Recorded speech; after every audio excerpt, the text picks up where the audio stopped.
Hello दोस्तों, नमस्कार। आप सभी का इस यूट्यूब चैनल पर।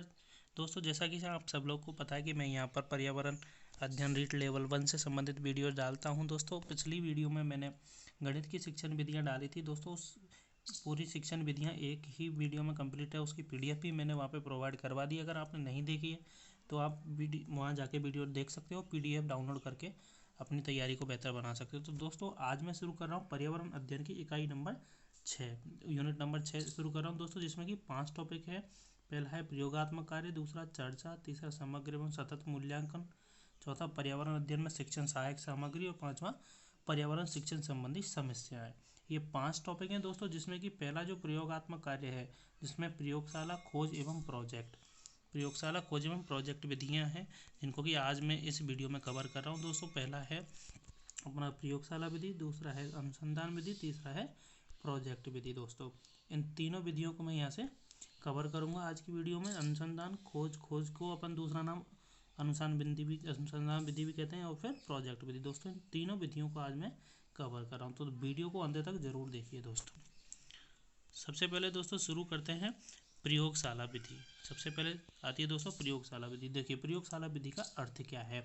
तो जीव विज्ञान, रसायन विज्ञान और भौतिक विज्ञान, जीव विज्ञान मतलब बायोलॉजी, रसायन विज्ञान केमिस्ट्री, भौतिक विज्ञान फिजिक्स की तरह गणित की भी अपनी एक प्रयोगशाला होती है। तो दोस्तों, जैसा कि आप सबको पता है कि बायोलॉजी, केमिस्ट्री, फिजिक्स की जो प्रयोगशाला विधि होती है, लेबोरेटरी लैब जो होती है, ऐसे गणित की एक प्रयोगशाला होती है, जिसमें गणितीय उपकरणों को सुसज्जित करके मतलब सजा करके रखा प्रयोग में किया जाता है, उनको प्रयोग में लेते हैं। अर्थात प्रयोगशाला विधि में शिक्षार्थी करके सीखने पर बल देता है। तो दोस्तों, ऐसी विधि जिसमें विद्यार्थी करके सीखने पर बल देता है, वह विधि क्रियाशीलता के सिद्धांत पर कार्य करती है। दोस्तों, करके सीखने पर बल देता है, इसलिए प्रयोगशाला विधि शिक्षण अधिगम के क्रियाशीलता के सिद्धांत पर कार्य करता है। और जो दोस्तों क्रियाशीलता के सिद्धांत पर विधि कार्य करती है, उसके द्वारा प्राप्त किया हुआ ज्ञान बहुत चिरस्थायी समय तक रहता है, मतलब ज़्यादा दिनों तक हमें याद रहता है। दोस्तों, अगली परिभाषा आती है NCERT के अनुसार। तो देखिए दोस्तों, NCERT के अनुसार क्या परिभाषा है कि प्रयोगशाला विधि एक क्रियात्मक विधि है, जिसमें विद्यार्थी व्यक्तिगत रूप से मतलब पर्सनली प्रत्यक्ष अनुभवों के द्वारा ज्ञान का अर्जन करता है। क्यों करता है दोस्तों? क्योंकि खुद विद्यार्थी प्रयोग करके सीखता है, इसलिए इसमें क्या हो गया दोस्तों, प्रत्यक्ष अनुभवों के द्वारा ज्ञान का अर्जन करता है। ये NCERT के द्वारा परिभाषा। तो दोस्तों, आगे आता है प्रयोगशाला विधि के शिक्षण सूत्र। पूछा जा सकता है दोस्तों कि प्रयोगशाला विधि में कौन सा शिक्षण सूत्र काम आता है। पहला है ज्ञात से अज्ञात की ओर, स्थूल से सूक्ष्म की ओर, क्रियाशीलता का सूत्र और निरीक्षण सूत्र। दोस्तों, ये 4 सूत्र प्रयोगशाला विधि में काम में लिए जाते हैं। दोस्तों, एक आगे और बात आती है कि जो प्रयोगशाला विधि है दोस्तों, प्रयोगशाला विधि वो आगमन विधि का भाग होता है। मतलब प्रयोगशाला विधि में आगमन विधि का ही भाग होता है। आगे आता है दोस्तों प्रयोगशाला विधि के गुण। प्रयोगशाला विधि के कौन कौन से गुण हैं।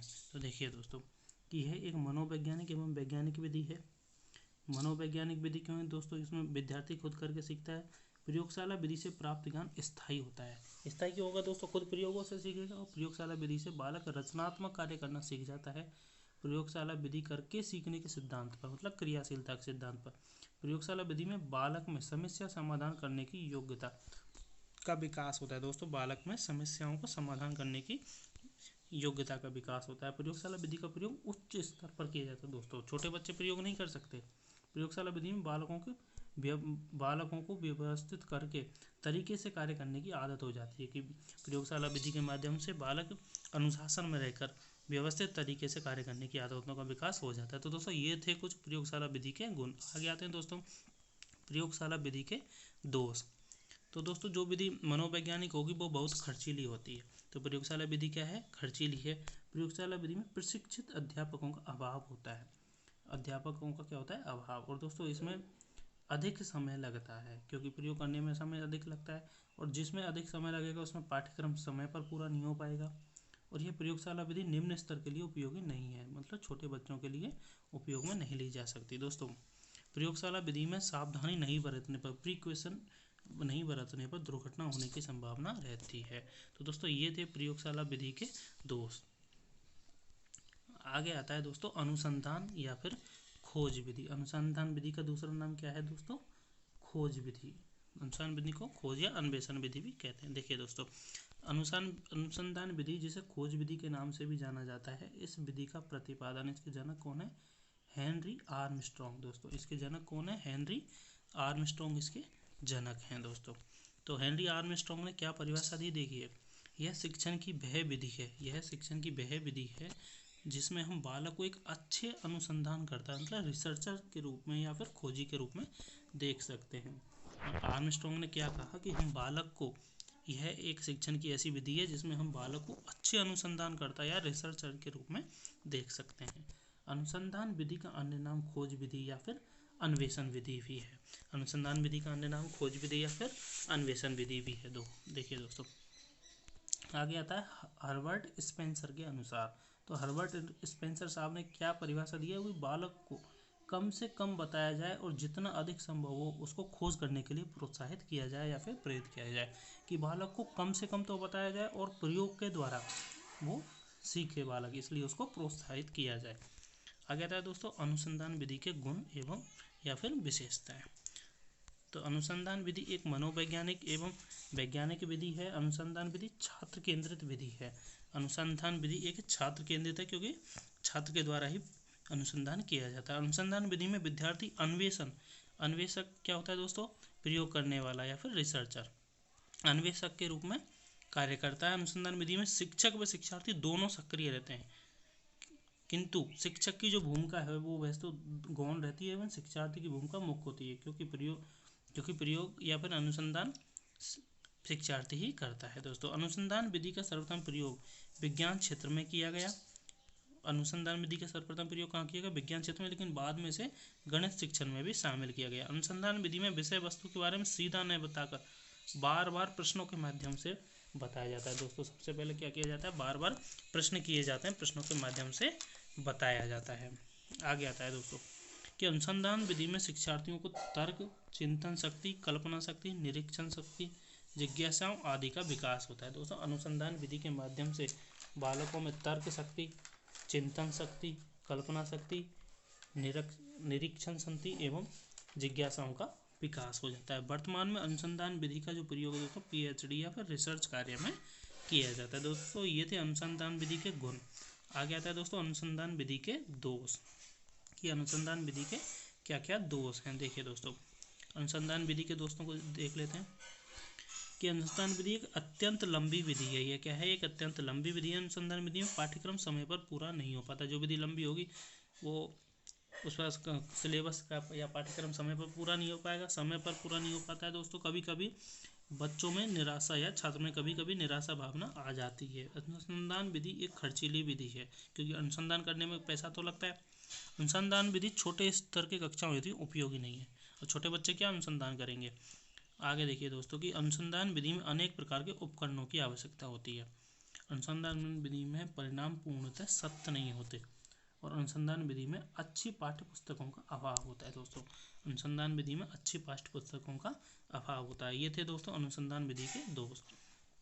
आगे तीसरी आती है दोस्तों हमारी प्रयोगशाला विधि, प्रायोजना विधि या फिर प्रोजेक्ट विधि। प्रायोजना विधि या फिर प्रोजेक्ट विधि। तो देखिए दोस्तों सबसे पहले तो इसके इतिहास के बारे में जान लेते हैं कि प्रोजेक्ट विधि का जो सर्वप्रथम विचार था दोस्तों जॉन डीवी ने दिया था। बाद में विलियम हेनरी किलपैट्रिक द्वारा वास्तविक रूप से प्रायोजना विधि का प्रतिपादन किया गया। मतलब सर्वप्रथम विचार तो दिया था जॉन डीवी ने, लेकिन बाद में विलियम हेनरी किलपैट्रिक ने इसको वास्तविक रूप में प्रायोजना विधि का प्रतिपादन किया था। इसलिए विलियम हेनरी किलपैट्रिक को प्रोजेक्ट विधि का जनक कहा जाता है दोस्तों। इसलिए अगर पूछ लिया जाता है कि प्रोजेक्ट विधि का जनक कौन है तो आंसर होगा दोस्तों विलियम हेनरी किलपैट्रिक। लेकिन प्रोजेक्ट शब्द का जो प्रतिपादन है 1908 में रिचार्ड द्वारा किया गया। प्रोजेक्ट विधि का प्रतिपादन किसने किया दोस्तों? रिचार्ड ने। कि अभियंता या फिर इंजीनियरों द्वारा प्रोजेक्ट विधि ज़्यादा काम में लिया जाता है। भारत में सर्वप्रथम प्रोजेक्ट विधि का प्रयोग ईसाई शिक्षाई संस्थानों में किया गया। ईसाइयों द्वारा शिक्षण संस्थानों में किया गया। अब आगे आता है दोस्तों प्रोजेक्ट विधि के अर्थ या प्रोजेक्ट विधि का अर्थ। कि प्रायोजना विधि में बालक या फिर शिक्षार्थी स्वयं अपनी रुचियों या फिर योग्यताओं से विषय वस्तु का चयन करके उसके प्रति क्रिया करता है, ये है अर्थ। और प्रायोजना विधि क्रियाशीलता के सिद्धांत पर कार्य करता है। और दोस्तों क्रियाशीलता के सिद्धांत पर किया गया जो विधि होती है या किया गया जो कार्य होता है वो दोस्तों अधिक समय तक स्थायी रहता है। इसमें जो मुख्य भूमिका होती है दोस्तों शिक्षार्थी या विद्यार्थी की होती है, और गौण भूमिका शिक्षक की रहती है, क्योंकि इसमें शिक्षार्थी खुद करके सीखता है। इसमें परिस्थितियों का निर्माण शिक्षक के द्वारा किया जाता है, लेकिन परिस्थितियों के समाधान के लिए प्रोजेक्ट का जो चयन है वो शिक्षार्थी के द्वारा किया जाता है कि समस्या को कैसे सॉर्ट आउट या सॉल्व करना है। आगे देखिए दोस्तों, प्रायोजना विधि की कुछ परिभाषाएं हैं। सबसे पहले है दोस्तों किलपैट्रिक, जो कि प्रोजेक्ट विधि के जनक हैं, कि प्रोजेक्ट विधि एक उद्देश्यपूर्ण प्रक्रिया है। दोस्तों किलपैट्रिक ने क्या बताया है कि प्रोजेक्ट विधि को एक उद्देश्यपूर्ण प्रक्रिया बताया जिसमें मन लगाकर सामाजिक वातावरण में कार्य किया जाता है। किलपैट्रिक के अनुसार प्रोजेक्ट विधि सामाजिक अध्ययन के लिए महत्वपूर्ण है। तो दोस्तों इसमें याद रखने वाली बात क्या है कि किलपैट्रिक के अनुसार प्रोजेक्ट विधि की उद्देश्यपूर्ण प्रक्रिया है जिसमें सामाजिक अध्ययन के लिए महत्वपूर्ण है। कि किलपैट्रिक के अनुसार प्रोजेक्ट विधि किसके लिए महत्वपूर्ण है? सामाजिक अध्ययन के लिए। आगे देखिए दोस्तों, स्टीवेंसन के अनुसार, स्टीवेंसन ने प्रोजेक्ट विधि को क्या बताया कि प्रोजेक्ट विधि एक समस्या मूलक कार्य है जिसका समाधान प्राकृतिक वातावरण में किया जाता है। तो दोस्तों स्टीवेंसन ने क्या बताया है? इसको एक समस्या मूलक कार्य बताया है। स्टीवेंसन के अनुसार प्रोजेक्ट विधि का उपयोग पर्यावरण अध्ययन में किया जाता है। दोस्तों पर्यावरण अध्ययन के शिक्षण कार्य में किया जाता है। किलपैट्रिक ने तो सामाजिक अध्ययन के लिए बताया और स्टीवेंसन ने पर्यावरण अध्ययन में। बेलार्ड, दोस्तों बेलार्ड ने क्या परिभाषा दी है? प्रोजेक्ट विधि वास्तविक जीवन का एक छोटा भाग है जिसे विद्यालयों में प्रतिपादित किया जाता है। वास्तविक जीवन का एक छोटा भाग है जिसे विद्यालयों में संपादित या प्रतिपादित किया जाता है। दोस्तों आगे आता है पार्कर के द्वारा। तो प्रोजेक्ट विधि एक इकाई है जिसमें विद्यार्थियों को कार्य की योजना तथा समापन के लिए उत्तरदायी बनाया जाता है। यह विधि दोस्तों किसने दी थी? पार्कर के द्वारा दी गई थी। तो दोस्तों ये परिभाषा पार्कर के द्वारा दी गई थी। तो दोस्तों ये 4 परिभाषाएं हैं प्रोजेक्ट विधि से संबंधित। आगे आता है दोस्तों प्रोजेक्ट विधि के सोपान। प्रोजेक्ट विधि के क्या सोपान हैं? तो देखो सोपान बोल दो, स्टेप बोल दो, चरण बोल दो, कुछ भी बोल दो।